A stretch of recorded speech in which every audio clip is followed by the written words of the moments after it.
Here is something that sounds completely made up. China has been quietly pouring over $1 billion into glass. Not oil, not rare earth metals, not the next generation of computer chips. Glass. And because of it, some of the most powerful tech companies on earth are now scrambling to catch up in a race they didn't even know they were losing. Now, before you click away thinking this is about Windows or phone screens, stay with me. The glass at the center of this story is nothing like anything you have ever touched or seen. It is engineered at a level of precision that would have seemed like science fiction 20 years ago. It is thinner than a human hair, flatter than anything nature can produce on its own, and it might be the single most important material in deciding who controls the next decade of computing power. Here is the wild part. This didn't sneak up on the industry because it was hidden. It wasn't classified.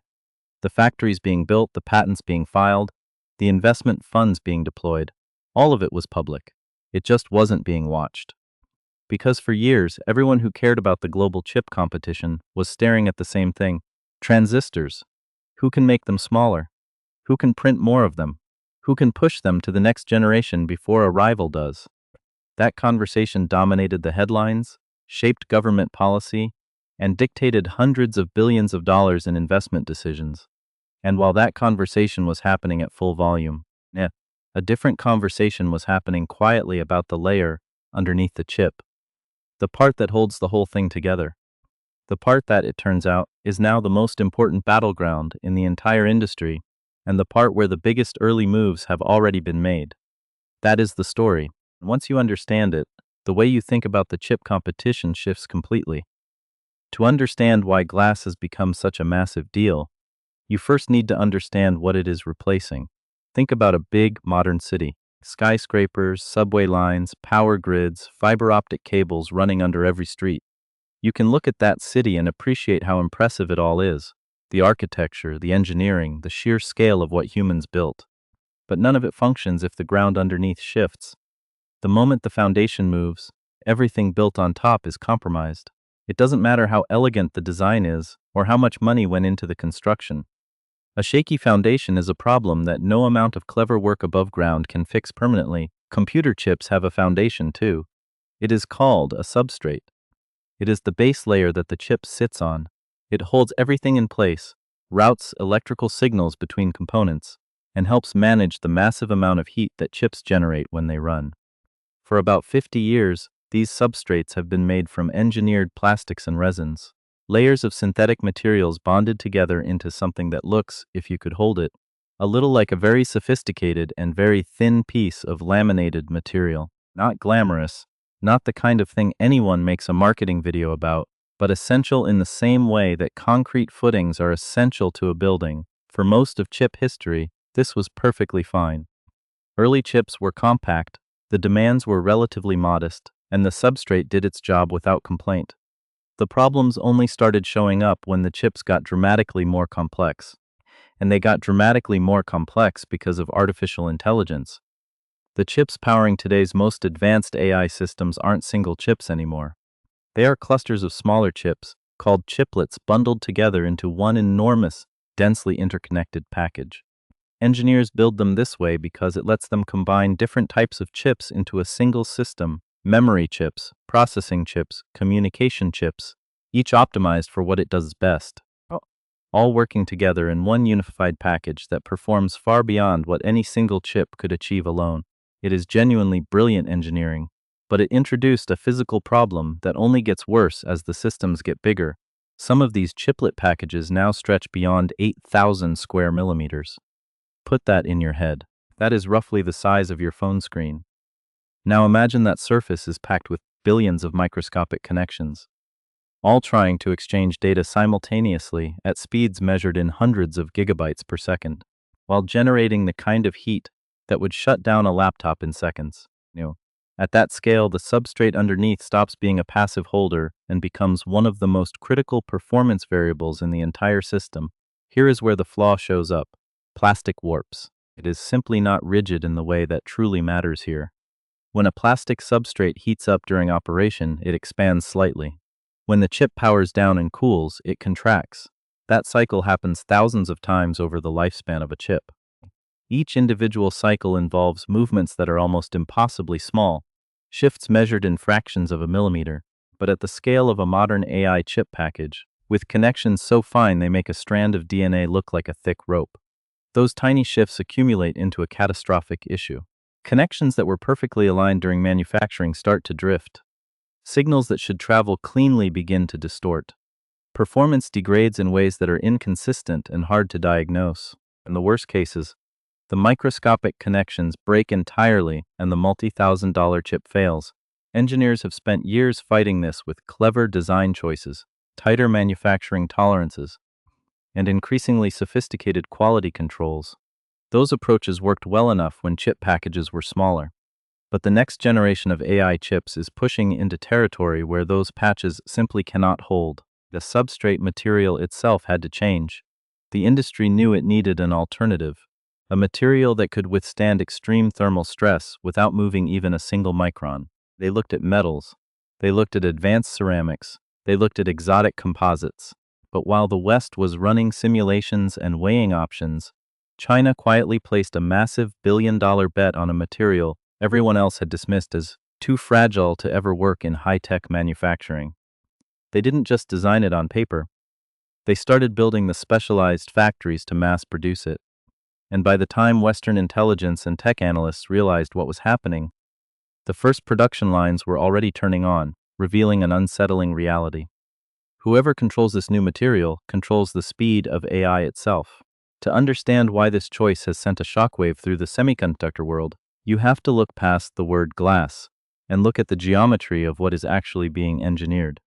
The material we are talking about isn't the fragile substance in your kitchen, it is an ultra-dense, chemically fortified crystalline structure that behaves less like a window pane and more like a sheet of solid structural steel.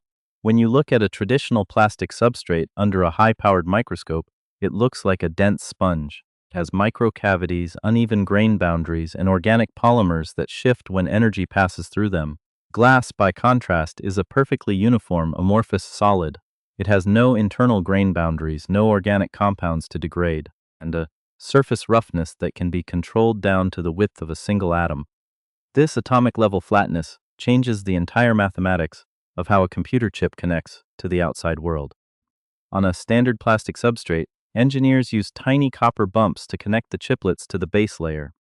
Because plastic is uneven and warps under heat, those copper bumps have to be kept relatively large and spaced far apart, usually around 30 to 40 microns wide. If you try to pack them any closer, the natural warping of the plastic will cause the copper bumps to touch, creating a short circuit that kills the processor instantly. With an engineered glass substrate, that limitation evaporates, because the glass remains perfectly rigid, flat, and immovable even when temperatures soar past 100 degrees Celsius. Engineers can shrink those connection points down to a mere 2 to 3 microns. Think about what that actually means in terms of density. It means you can fit 10 times more connections into the exact same physical footprint. It is the architectural equivalent of replacing a 2-lane country road with a 20-lane superhighway, allowing data to flood between the processor and the memory at speeds that make plastic-based systems look like they are standing still. But creating this highway requires solving a physical paradox that baffled materials scientists for decades. How do you get electricity through a sheet of glass? In a modern chip package, signals don't just travel along the surface, they need to move vertically, passing completely through the substrate to connect the computing elements on top with the main circuit board below. In plastic, drilling these vertical pathways, known as vias, is relatively simple. You use a high-powered ultraviolet laser to blast a hole through the resin, then line it with copper. Plastic is forgiving. It absorbs the shock of the laser energy without splitting. Glass does not absorb shock. It shatters. If you hit a standard sheet of precision glass with a traditional laser, the thermal stress creates thousands of microscopic fractures radiating outward from the hole. You might not see them at first, but the moment that glass is subjected to the intense heat cycles of an active AI workload, those microscopic cracks expand. Within days, the substrate structural integrity collapses, snapping the copper connections inside. This is the exact manufacturing wall that Western chip makers hit during early experimentation. For years, the consensus was that drilling millions of flawless, microscopic holes through a brittle sheet of glass at commercial scale was a physical impossibility. The mechanism that bypassed this wall relies on a process called laser-induced deep etching. Instead of using raw thermal power to burn a hole through the material, a specialized ultra-fast laser emits a pulse lasting mere femtoseconds, 1/4,000th of a second. This pulse is so fast that it doesn't transfer for heat to the surrounding glass. Instead, it alters the molecular structure of the glass only at the exact point of impact, turning a microscopic cylinder of the material into a highly soluble state. Once the laser has mapped out millions of these targeted microscopic cylinders across the glass sheet, the entire substrate is immersed in a chemical bath. The chemical solution aggressively eats away only the modified glass, leaving behind perfectly smooth perpendicular vertical channels without a single microcrack. Each of these channels is thinner than a single strand of human hair, spaced mere micrometers apart, and perfectly insulated by the surrounding unetched glass. Once these channels are open, they are filled with electroplated copper, creating what are known as through-glass vias. Because glass is a near-perfect electrical insulator, the signals traveling through these copper pillars experience almost zero parasitic capacitance, meaning the electrical signal doesn't bleed into the surrounding material. In plastic substrates, this signal leakage is a constant tax on performance, forcing the system to pump more power into the chip just to keep the data from degrading over short distances. Glass eliminates that tax entirely. Signals travel cleaner, crisper, and with a fraction of the energy. Then there is the thermal conductivity advantage. In a high-performance data center, managing heat is a constant losing battle. When a plastic substrate gets hot, it acts like an insulator, trapping the thermal energy inside the chip package and forcing the silicon to throttle its performance to prevent melting. Glass, however, can be engineered to match the exact coefficient of thermal expansion of the silicon chips sitting on top of it. This means the silicon and the glass expand and contract at the exact same rate, completely eliminating the mechanical shear stress that destroys advanced chip packaging. Furthermore, the structural rigidity of glass allows engineers to attach heavy copper vapor chambers directly to the package, pulling heat away from the core architecture far more efficiently than any plastic laminate could ever dream of. It is a mechanical, thermal, and electrical masterpiece. By changing nothing about the transistors themselves, by simply swapping the plastic floor for a structural sheet of engineered glass, you unlock a 10x increase in interconnect density, a dramatic reduction in power consumption, a thermal threshold that allows AI hardware to run at peak capacity indefinitely. But understanding the physics of a glass substrate only reveals half the picture. The real mystery isn't how the technology works. It is how a highly specialized manufacturing process, one that requires clean rooms cleaner than a surgical theater and lasers that operate in fractions of a trillionth of a second, was successfully scaled up outside the sightline of the world's dominant semiconductor powers. Because while the global tech industry was convinced that this transition was still a decade away in some academic lab, the supply lines for raw materials were already quietly shifting toward an entirely new geographic gravity well. To truly appreciate the strategic weight of this shift, you have to look back at the playbook that defined the modern tech Cold War.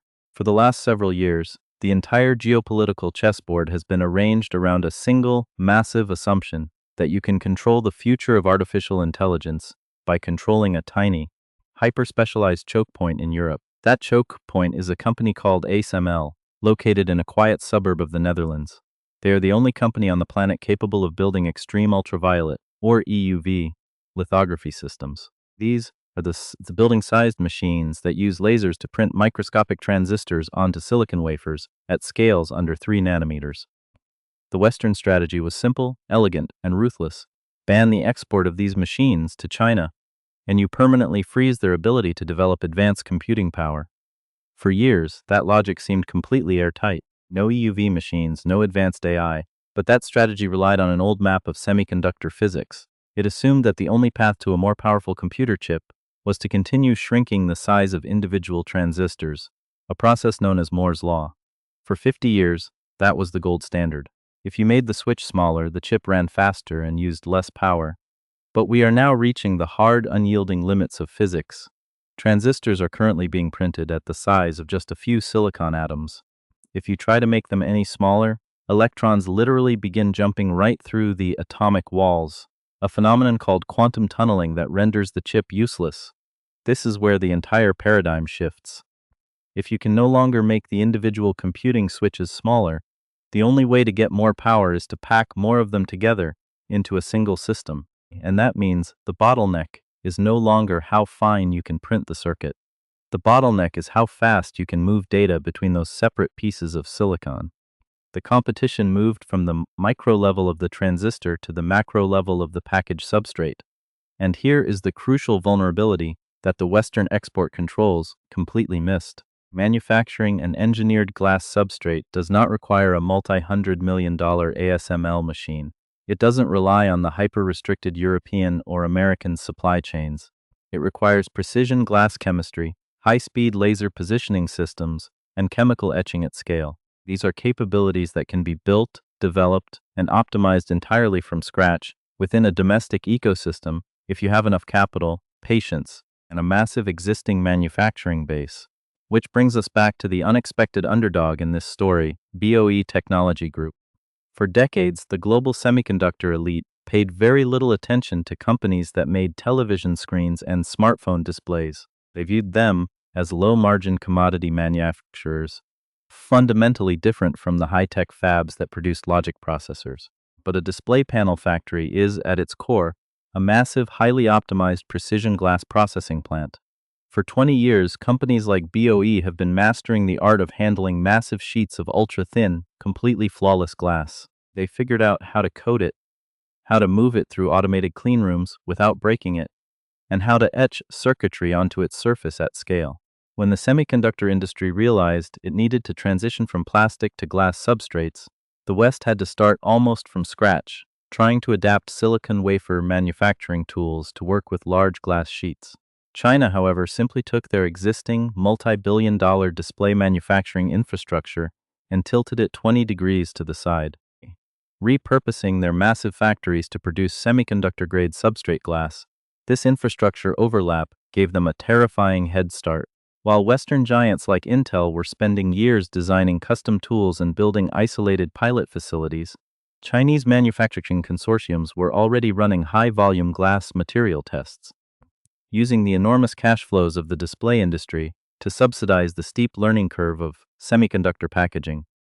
It was a massive public pivot that was completely invisible to everyone who was hyper-focused on transistor nanometers. The implications of this first-mover advantage are structural, and they compound with every passing month. In precision manufacturing, the company that reaches volume production first is the one that encounters the inevitable manufacturing defects first. By running millions of sheets of glass through a line, you figure out exactly why the microvias crack, how to optimize the chemical baths, and how to drive the yield rate up from 30% to 90%. Once your yield rate is high, your cost per unit plummets. When your cost plummets, you secure the high-volume contracts from the world's largest AI cloud providers and hyperscalers. Those contracts provide the massive revenue needed to fund the next generation of research, creating a closed-loop monopoly that is nearly impossible for latecomers to break. It is the exact compounding loop that allowed TSMC to become the undisputed king of silicon manufacturing over the last 30 years by building the production ecosystem for glass substrates first. China is effectively bypassing the lithography blockade. They can take less advanced, larger silicon chips printed on older, non-sanctioned machines, and link them together on an ultra-high-speed glass substrate. Because the glass allows for 10 times the connection density and massive power savings, the resulting unified system can match, or even outperform, a Western AI chip built on a smaller transistor node but bottlenecked by a slow, warping plastic foundation. The foundation of computing is being dug up and replaced right now. The old rules of the semiconductor hierarchy, built on the absolute supremacy of lithography, are dissolving. And as the global technology industry suddenly wakes up to the reality that the floor underneath their feet is changing from plastic to glass, the scramble to secure the raw materials, the lasers, and the processing talent has ignited a quiet panic across Washington, Seoul, and Tokyo. The race to define the next decade of hardware dominance is no longer about who can print the smallest switch. It is about who can master the ancient art of glass manufacturing at the scale of an atom. and the first structural moves on that chessboard have already been made. This brings the entire global technology landscape to a deeply ironic crossroads. For years, the Western world was completely convinced that by locking down the digital frontier, they had secured the future. They built high regulatory walls around advanced software, implemented aggressive export bans on hyper-complex machinery, and carefully monitored every advanced logic chip that crossed an ocean. They were playing a high-stakes game of economic and technological chess, fully believing they had mapped out every single move their rival could possibly make. But while everyone was staring intently at the microscopic lines on the silicon, they forgot to look at the material holding the entire world together. China didn't try to climb over the wall that had been built to block them. They simply built an entirely new foundation underneath it. The realization that a material as common and ancient as glass could become the ultimate gatekeeper of artificial intelligence has sparked an unprecedented mad dash across the globe. The quiet, under-the-radar investments of 2023 have exploded into an all-out industrial sprint. In the United States, Intel is aggressively shifting its corporate strategy, transforming from a traditional, self-contained manufacturer into an intellectual property powerhouse, licensing out its deep portfolio of glass substrate patents to any manufacturing partner capable of building a viable production line. In South Korea, Samsung has turned its massive Sejong facility into a hyper-focused, high-stakes testing ground, working in a desperate, locked-step alliance with Japan's specialty chemical giants to lock down the raw, semiconductor-grade glass supply chains before they get squeezed out of the market. Even TSMC, the undisputed titan that currently controls nearly 90% of the world's advanced AI packaging, has completely revived its long-dormant glass R&D programs. When the absolute ruler of the silicon world treats a technology as a code-red emergency, it tells you everything you need to know about where the wind is blowing. They all see the massive compounding curve that is beginning to take shape, and they all know exactly how this story plays out if they don't catch up in time, because the economic and technological loop we are witnessing right now is completely unyielding. The data centers, the hyperscalers, and the tech giants who are currently building the massive, power-hungry infrastructure for the next generation of artificial intelligence are going to begin qualifying their material suppliers over the next 24 to 36 months. The companies that have their factories ready, their laser systems calibrated, and their yield rates optimized when that brief qualification window opens will secure the multi-billion-dollar contracts. Those contracts will fund the next wave of process improvements, which will drive down costs, which will lock in those massive customer relationships for the next decade. If you are not inside that loop when it closes, you aren't just a few steps behind your competition, you are structurally excluded from the future of high-performance computing. It is a ruthless, self-reinforcing cycle where the first mover doesn't just win a temporary victory. They establish a permanent architectural stronghold. This entire saga exposes a fundamental, deeply fascinating pattern in the history of human innovation. The shifts that change the world almost never announce themselves with a grand fanfare or a front-page headline. They happen quietly, in the obscure trade publications, in the unread patent filings, and in the unglamorous foundational layers of infrastructure that most people completely take for granted. We spend our lives mesmerized by the flashing lights, the sleek user interfaces, and the dizzying metrics of the software above ground, entirely forgetting that the entire digital empire is ultimately hostage to the physical limits of the dirt, the plastic, and the glass underneath our feet. The silicon era of computing, defined for half a century by the relentless, predictable shrinking of microscopic switches, isn't coming to a sudden end, but it is no longer the only axis of progress that matters. The future of computing power, the speed of machine learning, and the ultimate balance of global technological influence are no longer being decided inside the hyper-restricted, multi-billion-dollar lithography machines that dominate the nightly news. Instead, the fate of the next decade of technology is currently being hammered out inside high-volume glass factories, driven by ultra-fast lasers operating in quadrillionths of a second, and shaped by an ancient material that humans have been melting over fires for thousands of years. The grand illusion of the modern tech race was believing that the winner would be the one who could print the smallest digital dream. The surprising, unyielding truth